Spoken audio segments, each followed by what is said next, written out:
I am Dr. Effie Greathouse, a PPS parent with Safe Indoor Air for Oregon Schools. I want to share how ecstatic I am about the progress on air quality and HVAC issues under Dr. Armstrong's leadership, with her emphasis on community collaboration, safe buildings, and her initiative to find savings in the high schools. I want to thank the Office of Modernization staff for finding savings. Every 10 million saved is potentially another elementary school or middle school getting a desperately needed HVAC overhaul. I really want to thank the new facilities and operations folks who are in new roles and are listening to teachers and parents asking for creative solutions to the air quality hazard we face every fall and spring with climate change driven heat waves. I was elated that this new team under this new leadership took bold action and got temporary cooling equipment into 15 schools. I, along with other air quality parents and teachers, are here to ask for 3 specific next steps to building on this momentum. The first ask is for our school board members here to step up further too by making HVAC issues a standing every other month agenda item. Here's why we need this. Like Dr. Armstrong has explained, she and staff need time to prepare materials. Standing agenda item allows them to prepare effectively.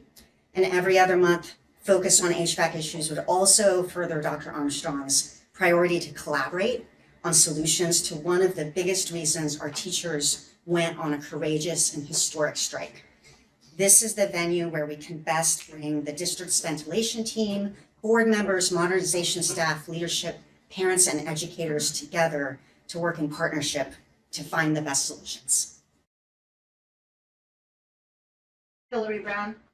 My name is Hillary Brown, B-R-O-W-N. I have been teaching physics at IDB Wells for over 10 years. My 2 children attend PPS schools. It is great to see this leadership take an action-oriented approach in terms of air quality and temperature. The second ask we have is to work together to improve our temporary cooling measures. So at IDB Wells, Cleveland, and Jefferson, we have to survive in these old high school buildings for several more years, and the heat waves are getting worse and worse for us. We're talking about like regularly 85 to 90 degrees in many of our classrooms, and we also need solutions for our feeder schools. So I'd like to share what worked and what didn't work with the cooling equipment that was brought into IDB Wells. At Wells, the cafeteria equipment worked very well. It was a place that some of our students during lunchtime could access for relief, but only during the lunch period. So 35 minutes for the whole day. An area in need of improvement is that the swamp coolers provided were never hooked up to a water source, which is what they require to function. So rather than cooling the inside air through evaporation, they were just giant fans blowing hot air down the hallways. I was told they were not hooked up properly due to humidity concerns, but we don't have sufficient humidity data at our schools to assess what a fully functioning swamp cooler will do. This is a key example of where in-room air quality sensors would help us make better decisions. Many of the worst classrooms are on our 2nd and 3rd floors, yet there is a blanket ban on leaving windows in these rooms open overnight. I think we got 2 days this fall where they allowed us to keep our windows open, and the janitors came through and closed them anyway. At Wells, part of the original design for natural ventilation are high ceiling windows that move hot rising air out of the room. But over the years, our custodial staff has removed the poles that we need to open those because they didn't want us opening them. And in my classroom, they've removed the latches completely, so they're bolted shut. We're lucky here in Portland that we have daytime temperatures that are hot. We still have cool nights. Can we get more creative with policies on windows so that the fans can move truly cool night air out of the building? Thank you. Okay. Our next person is virtual Emily Davidson. Hi, Emily Davidson, Davidson. I am a parent at Jason Lee Elementary, and I'm going to speak on, again, what worked and what didn't with the cooling system, the cooling measures at Jason Lee during the September heat waves. The cooling system was placed in the cafeteria and the big fans were placed in the hallways. The result is that the classrooms only got a little bit of that cool air from the cafeteria or none at all, as is the case with our youngest kids in SPED kindergarten and Head Start programs, which were at the end of the hallways. So the cooling measures were maybe enough to keep school open by the district's current heat plan, but with classrooms still in the mid 70s, they were not enough to make a safe and certainly not an effective learning environment. And I am referring to the days where the high temperatures outside were only in the 80s and low 90s, so that would not be technically a heat wave time. Overnight, the buildings can't cool off because the security policy, again, is to also leave the windows locked. And this leaves cooling the building up to an old HVAC system at Lee that is left running overnight, which does not affect the building temperature at all because it has such a low ventilation rate. Over half of our classrooms get less than 2 air changes per hour. So that is some of our experience at Jason Lee and Wells. And I also want to share with you that Safe Indoor Air for Oregon Schools has surveyed teachers at the other 13 schools that got the cooling equipment in September. SafeList will summarize and share more of that feedback the teachers provided, but I will share one item that came out of this feedback. 2 years ago, there was another much smaller test done with portable air conditioners inside classrooms at Wells.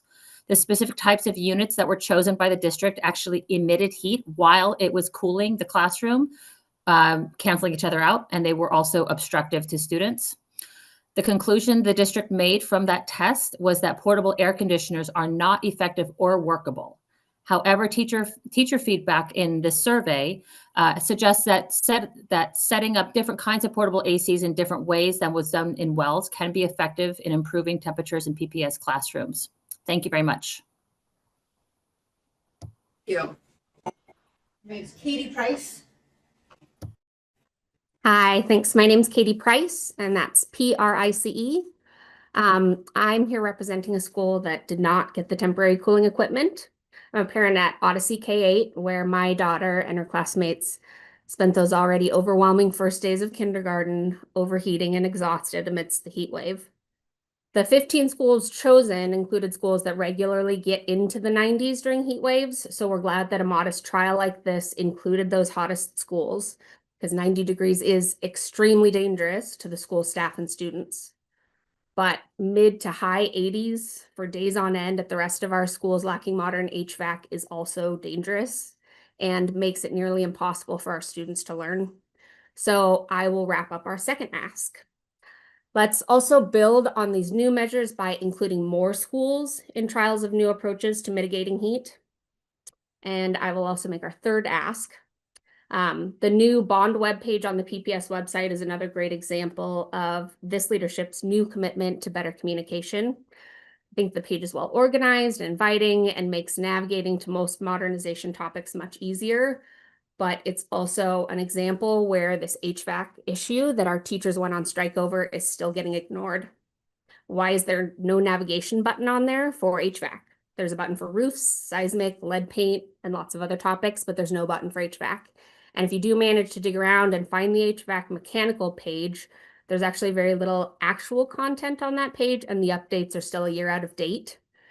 This is a holdover from how previous leadership treated this issue as a low priority. And so we're really looking forward to this new leadership showing that HVAC's now a top priority by giving it that same equal visibility and timely updates and in-depth information that we see being put together on these other modernization topics. Thank you so much for your time. Thank you.